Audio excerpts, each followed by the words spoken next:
اعوذ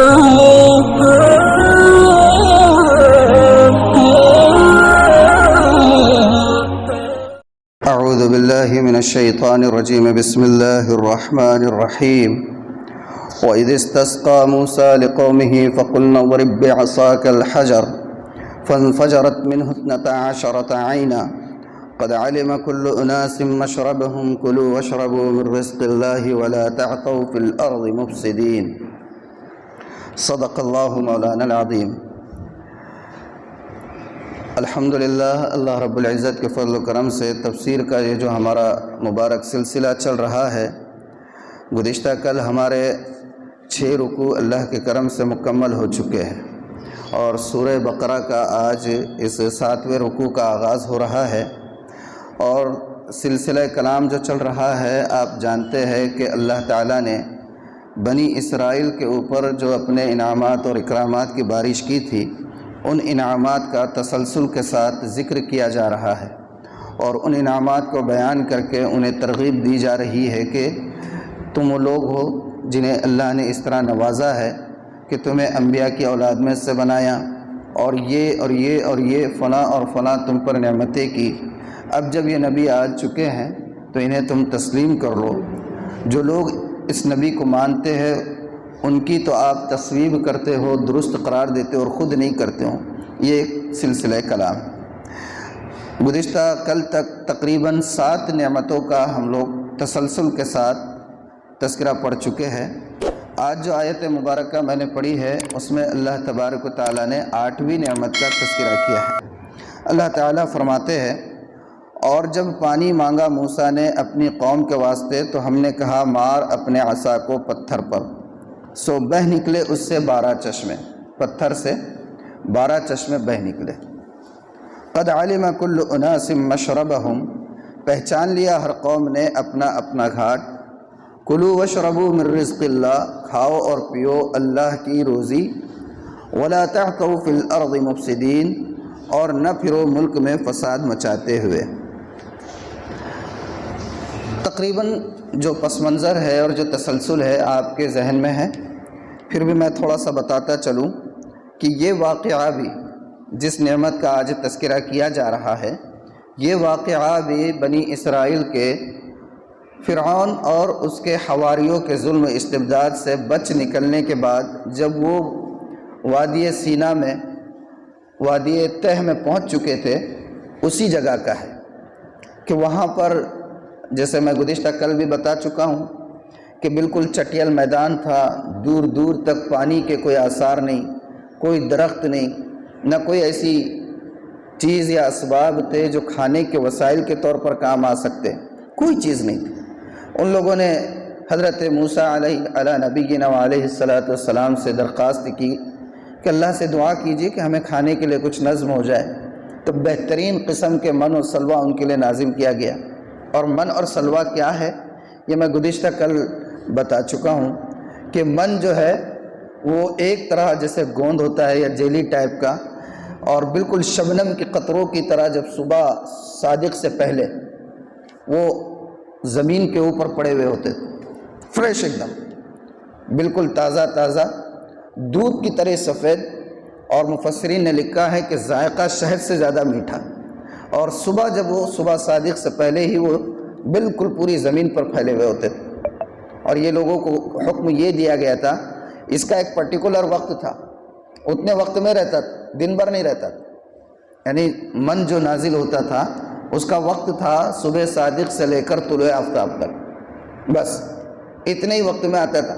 تو انہیں حکم بھی یہ تھا کہ جو تمہاری آج کے لیے کافی ہو سکے اتنا ہی لینا، زیادہ نہیں لینا، جتنا آج کے لیے کافی ہو سکے اتنا ہی لینا، اس سے زیادہ نہیں لینا۔ مگر انسان کی فطرت جو ہے حل میں مزید والی ہے۔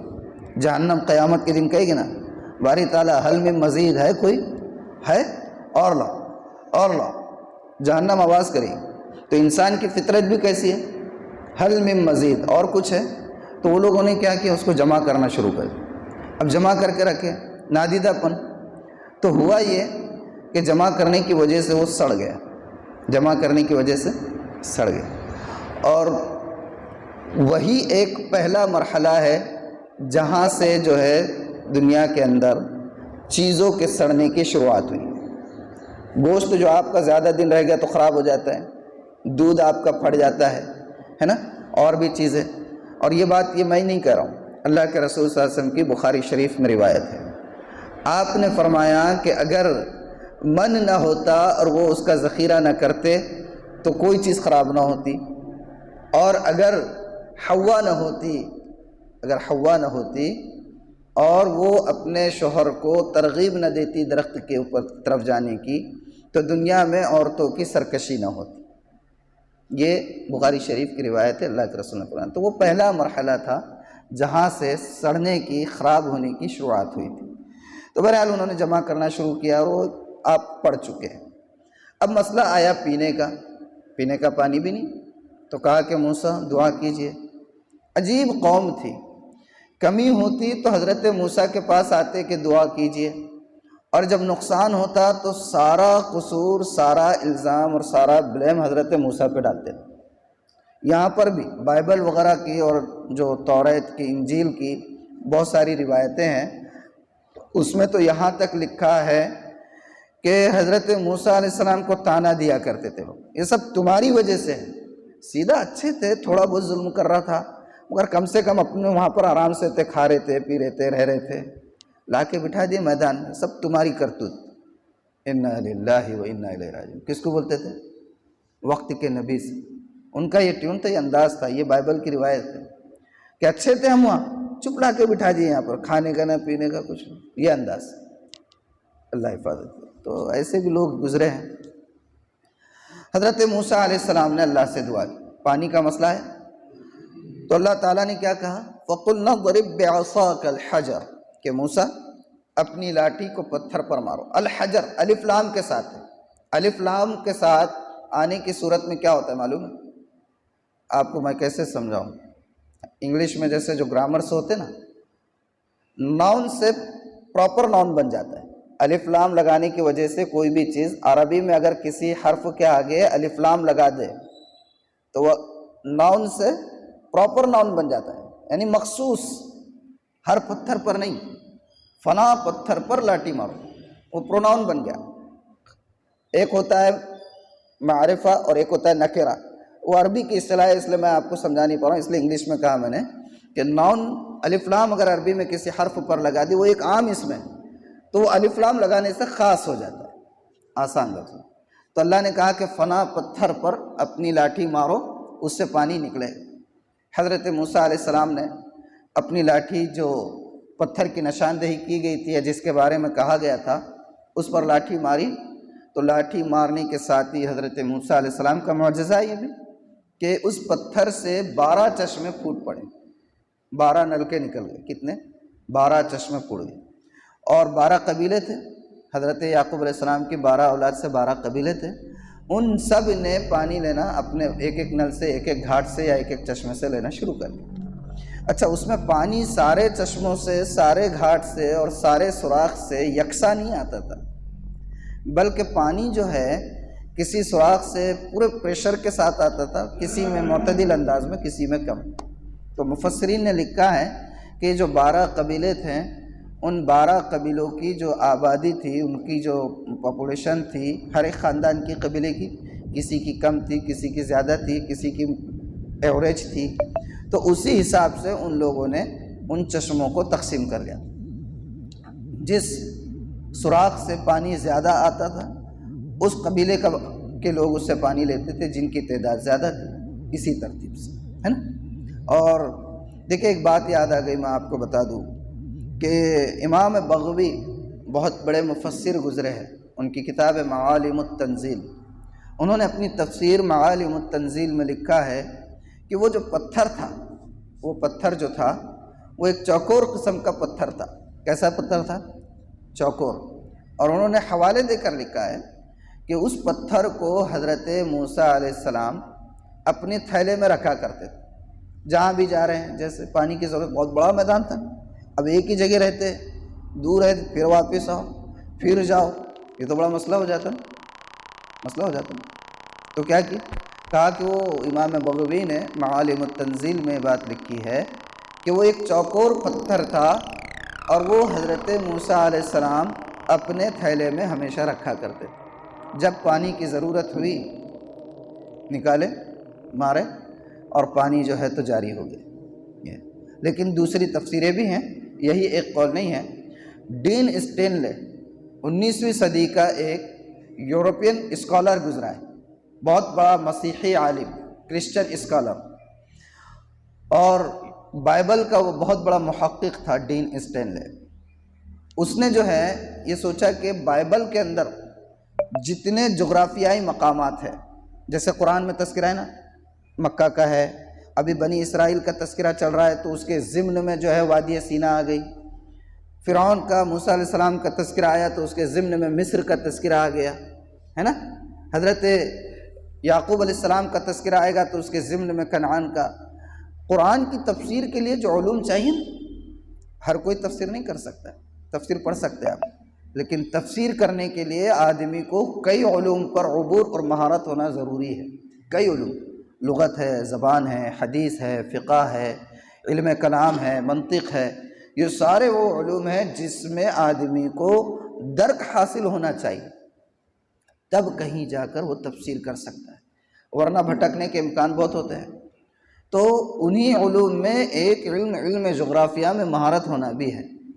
آپ جب تک ارضیات قرآن سے واقف نہیں ہوں گے کہ قرآن میں کن کن جگہوں کا تذکرہ کیا گیا ہے، ان کا پس منظر کیا تھا، وہ حصہ کب جو ہے تو وہاں پر آبادی کی نشو نما ہوئی، کب وہاں پر جو ہے تو تسلسل چلا، یہ ساری چیزیں، تو اس میں ایک جغرافیہ بھی ہے۔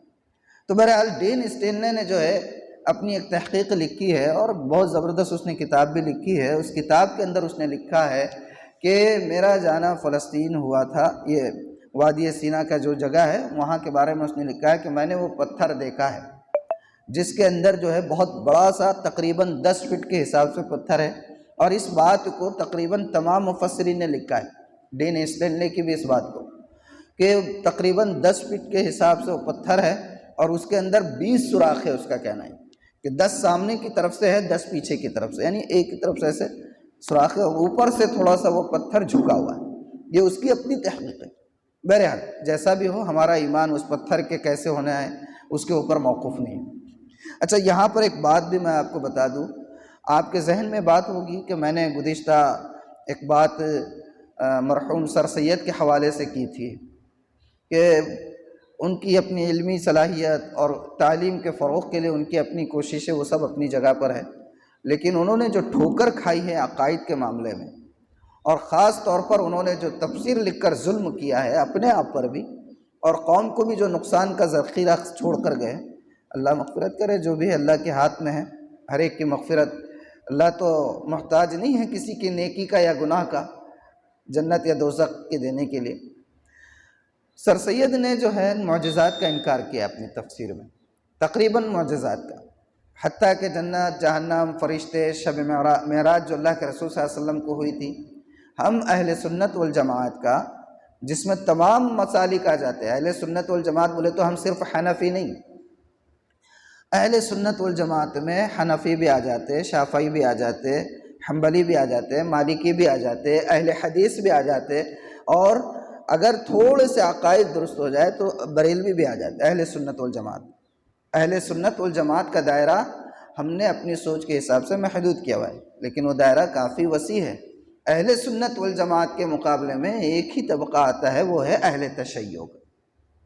اس کا آتا ہے شیعہ لوگ، ان کے مقابلے میں ہم اہل سنت۔ باقی جتنے ہیں نا، حنفی، شافعی، مالکی، حنبلی، اہل حدیث، یہ تھوڑے بہت فروعی فقہی مسائل میں اختلاف، عقائد میں اختلاف نہیں ہے نا ہمارا، عقائد میں اختلاف ہے۔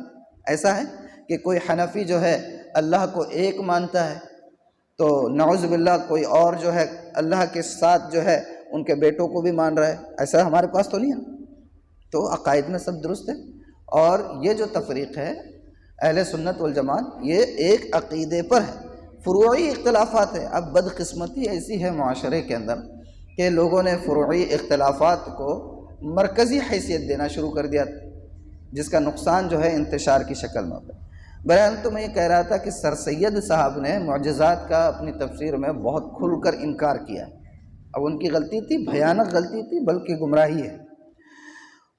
ایک چیز یہاں پر بھی انہوں نے جو ترجمہ کیا ہے، فَقُلْنَا اضْرِبْ بِعَصَاكَ الْحَجَرَ، اللہ نے جو کہا کہ اپنے لاٹھی کو پتھر پر مارو تو اس سے چشمے پھوٹ پڑے، ہے نا، اور فَانْفَجَرَتْ، پھوٹ پڑے۔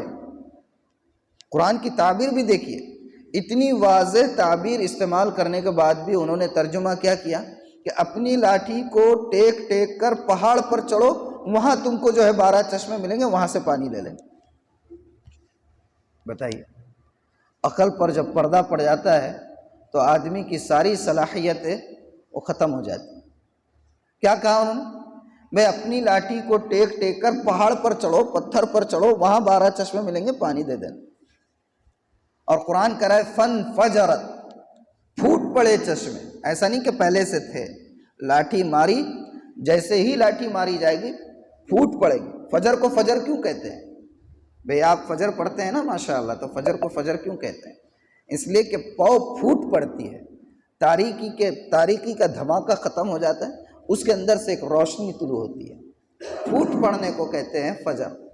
ہاں، فجر کو فجر اسی لیے کہتے ہیں۔ تو اتنا آسان ترجمہ ہے اس کا، اور موثوق ترجمہ کر گئے کہ لاٹھی کو ٹیک ٹیک کر پہاڑ پر چلے جاؤ، وہاں چشمے ملیں۔ ایسا یہ ساری چیزیں میں ضمناً بتاتا رہتا ہوں۔ یہ کیوں بتاتا ہوں؟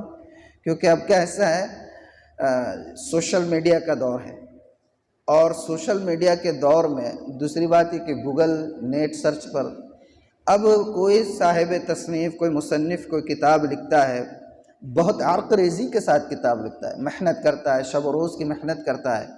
جس موضوع پر کتاب لکھتا ہے اس موضوع پر وہ جو ہے تقریباً 6-7 مہینے، 1 سال، 2 سال پوری تحقیق کرتا ہے، محنت کرتا ہے، پھر اس کا نچوڑ، خلاصہ اور باٹم لائن اپنی کتاب کی شکل میں دیتا ہے۔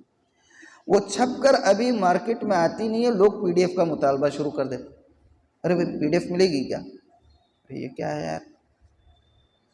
خالی فوٹو دیکھ کے جو ہے دکان والوں کو جا کے بولتے ارے بھئی تلے والی مچھلی ملیں گی کیا اس میں؟ ہاں، آپ کے پاس آئے کبھی کوئی ایسا؟ نہیں آتے نا۔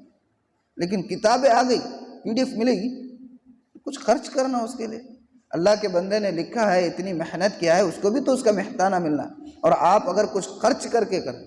ایک عمومی نفسیات بتاؤ، عمومی طور تو میں اس لیے بتا رہا ہوں سر سید صاحب وغیرہ کے کہ آج کل نیٹ پر سب چیزیں بہت آسانی سے دستیاب ہیں، لیکن اگر ہمیں کسی فن میں مہارت نہیں ہے، ضرور حاصل کرے وہ چیزیں نیٹ سے، آپ سوشل میڈیا سے، لیکن کسی اہل علم سے اس کے متعلق رائے لے لیا کریں کہ مولانا میں یہ کتاب پڑھ رہا ہوں آج کل نیٹ پر، مجھے ملی ہے اور میں نے سنا بہت اچھی ہے، آپ کی کیا رائے ہے اس بارے میں؟ یہ رائٹر کے بارے میں کیا ہے؟ جب تک آپ کوئی بھی کتاب پڑھ رہے ہیں تو اس کتاب کے مصنف کو نہیں جانتے، اور مصنف کو جاننے کا مطلب اس کی پرسنل لائف سے ہمیں کوئی مطلب نہیں، اس کے نظریات، اس کے آئیڈیالوجی، وہ کس سوچ کا ہے، کس فکر کا ہے، اور کس فکر اور سوچ کو فروغ دینا چاہ رہا ہے۔ جب تک ہمیں اس کا صحیح علم نہیں ہوگا، ہم ہر چیز آ رہی ہے بس پڑھ رہے ہیں، تو ہمارا دماغ تو خراب ہو جائے گا، ہے نا؟ احتیاط کرنا چاہیے۔ تو سر سید صاحب کا تذکرہ اسی لیے میں نے خاص طور پر نکالا ہوں۔ قد علم کل اناس مشربہم، اللہ تعالیٰ فرما رہے پہچان لیا ہر قوم نے اپنا گھاٹ، اپنے پانی پینے کا جو گھاٹ تھا وہ پہچان لیا۔ اور اس کے بعد فرمایا کلوا واشربوا من رزق اللہ، کھاؤ اور پیو اللہ کی روزی، کھاؤ اور پیو اللہ کی روزی۔ کون سی روزی تھی؟ من اور سلوہ۔ اب یہاں پر یہ ذہن میں آ سکتا ہے کہ بھئی اللہ کی روزی اللہ نے کہا، ظاہر سی بات ہے کہ وہ اتر رہی تھی، بالکل تیار بیدار ہوئے اور حاضر ہے نا، پانی کے لیے لاٹھی مار رہے، پانی کے فوارے نکل پڑ رہے ہیں۔ تو ہم لوگ جو کھا پی رہے ہیں وہ ہماری محنت سے ہے، تو کیا پھر وہ اللہ کی نہیں ہے؟ یہ ذہن میں کبھی نہیں آتا۔ ہر سانس جو لے رہے وہ اللہ کی نعمت، کھا رہے ہیں، پی رہے ہیں، رزق مل رہا ہے، ہم چاہیں جو محنت کر رہے ہیں وہ محنت ظاہری اسباب ہے، بس اللہ محتاج ہے کیا اسباب کے؟ اگر آدمی کے ذہن میں یہ آ گیا یا اس کی زبان سے یہ نکل گیا کہ میں نے اپنے مال میں سے فلاں کو دیا، میں نے فلاں کی مدد کی، میں نے فلاں کا کوئی کام بنا دیا، میں بہت دعوے کے ساتھ کہہ سکتا ہوں کہ یہ اس سوچ کی وجہ سے پکڑ کا امکان، اللہ نے فضل کیا، اللہ نے توفیق دی کہ مجھ سے یہ کام اللہ نے لے لیا۔ اللہ کا رزق دیا ہوا تھا میں نے دے دیا، میری کیا اوقات. تو اس سے کیا ہوتا ہے؟ رزق بڑھتا ہے، رزق جو ہے بڑھتا ہے. کس کی طرف نسبت کرنی ہے بھائی؟ اللہ کی طرف نسبت کرنا ہے، اس کا دیا ہوا ہے نا. وما خلقت الجن والانس الا لیعبدون ما اريد منهم من رزق وما اريد ان يطعمون ان اللہ هو الرزاق ذو القوة المتین، ہے نا. تو کبھی بھی ہمیں اللہ نے جو صلاحیت دی، جو نعمت دی، جو رزق دیا، جو راحت دی، جو صحت دی، جو اولاد دی، ان ساری نعمتوں کی نسبت ہمیشہ کس کی طرف ہونی چاہیے؟ اللہ. اگر کبھی مان لیجئے کہ یہ چیز ذہن میں سے نکل گئی کہ یہ اولاد میری ہے، ماشاءاللہ میں نے اس کو ایسا پڑھایا اور اتنا خرچ کیا اور اتنا ڈونیشن دیا تھا، آج دیکھو انجینئر بن گیا، آج دیکھو سی اے بن گیا، آج دیکھو MBBS میں نمبر لگ گیا، اور یہ سب میں نے اسٹریٹجی ہے، میرے خاندان میں نہیں تھا یہ سب. ہمارے ماں باپ نے ہم کو پڑھایا نہیں، ہم پڑھ کے نکلے اور اب دیکھو ہم نے بچے کو بنا دیا. اچھا بیٹا پڑھا دیا نا بیٹا، لیکن تیرے کام آئے گا کہ وہ دیکھ، آخر میں تیرے کام آئے گا کہ یہ دیکھ. حدیث ہے نا انما الاعمال بالخواتیم، اعمال کا صحیح دار و مدار اس کے کلائمیکس پر ہوتا ہے.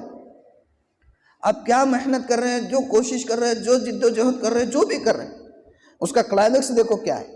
ایک آدمی زندگی بھر کافر رہا، اللہ نے عین وفات سے قبل اس کو ایمان کی دولت سے نواز دیا.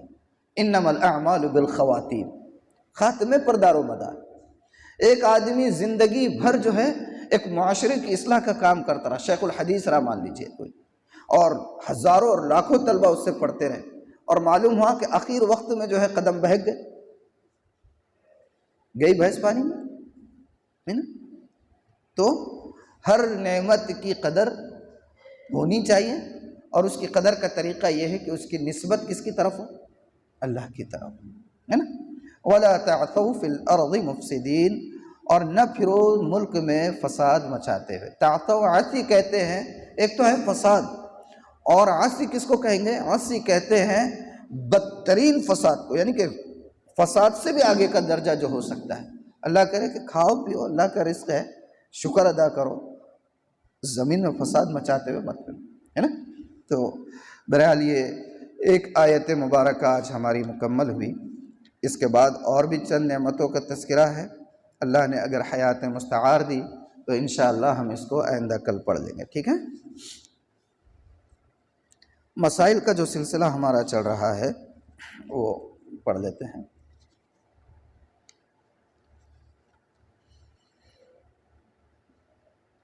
نماز جنازہ میں تاخیر مکروہ ہے. آج کا جو مسئلہ ہے، نماز جنازہ میں تاخیر مکروہ ہے. نماز جنازہ میں جماعت زیادہ ہونے کے مقصد سے زیادہ تاخیر کرنا مکروہ ہے. بھئی زیادہ لوگ آئیں گے، انتقال ہو گیا رات میں، اور اعلان ہو رہا ہے نماز جنازہ کا عصر کے بعد. ارے بھئی کیوں؟ قریبی رشتہ دار ہے، بہت بیٹا ہے، باپ ہے، بھائی ہے، بیوی ہے، شوہر ہے، بھتیجا ہے، یہ ایک دم قریبی رشتہ دار ہے، اس کے لیے تو آپ تھوڑا بہت روک سکتے ہیں. لیکن ہر آئرے غیرے کے لیے کس کے بھی لیے روک رہے ہیں؟ مرنے کے بعد آدمی چاہتا ہے کہ پہلے اسے جو ہے تو اس کے فائنل ڈیسٹینیشن پر پہنچا دیا جائے، اس کی آخری جو منزل ہے، آخری منزل پر پہنچانا اس کی بھی خواہشی ہوتی ہے. تو فرمایا نماز جنازہ میں جماعت زیادہ ہونے کے مقصد سے زیادہ تاخیر کرنا مکروہ ہے. یہ بھی لفظ یاد رکھیے، مکروہ ہے، مکروہ، حرام یا گناہ نہیں ہے. بہتر یہ ہے کہ جلدی سے کر دینا چاہیے. البتہ اگر کسی عزیز کے انتظار میں، کسی رشتہ دار کے انتظار میں کچھ تاخیر ہو تو اس کی گنجائش ہے. اب قریبی معاملہ ہے بھئی، اٹیچمنٹ ہے نا، دل کا تعلق ہے. اب اگر نہیں روکیں گے تو زندگی بھر اس کو قلق رہے گا، اور یہ بھی ہو سکتا ہے کہ وہ قلق ہی اس کے لیے جو ہے وبال جاں بن جائے. بہت سے لوگ ہوتے برداشت نہیں کرتے اور زندگی بھر جو ہے تو وہ ایسی کیفیت کا شکار ہو جاتے کہ ڈپریشن میں چلے جاتے. ہوتا ہے بہت سے لوگ، ارے یار میں آخری وقت میں کیا بولنا، ابا کو نہیں دیکھ سکا، دیکھو کیا مطلب کی دولت میری، کیا مطلب کی محنت میری. وہ زندگی بھر ایسا افسوس کرتے کرتے ڈپریشن میں چلے جاتے. بہرحال جو کچھ پڑھا ہے، جو کچھ سنا ہے، اللہ تعالیٰ اس پر عمل کی توفیق عطا فرمائے. ہاں طلوع آفتاب کے وقت میں نہیں پڑھے؟ اچھا جزاک اللہ، چھوٹ گیا تھا کیا؟ ہاں یہ بک مارک کا فائدہ ہے، آپ کے بک مارک کا فائدہ ہے، یہ نشان لگا دیتا ہوں جزاک اللہ۔ تو ایک مسئلہ چھوڑ گیا، طلوع آفتاب، زوال اور غروب کے وقت نماز جنازہ۔ اگر عین طلوع و غروب یا زوال کے وقت جنازہ نماز کے لیے لایا گیا تو اسی وقت نماز جنازہ پڑھنے میں کوئی حرج نہیں، عین ایک دم بالکل وقت ختم ہے۔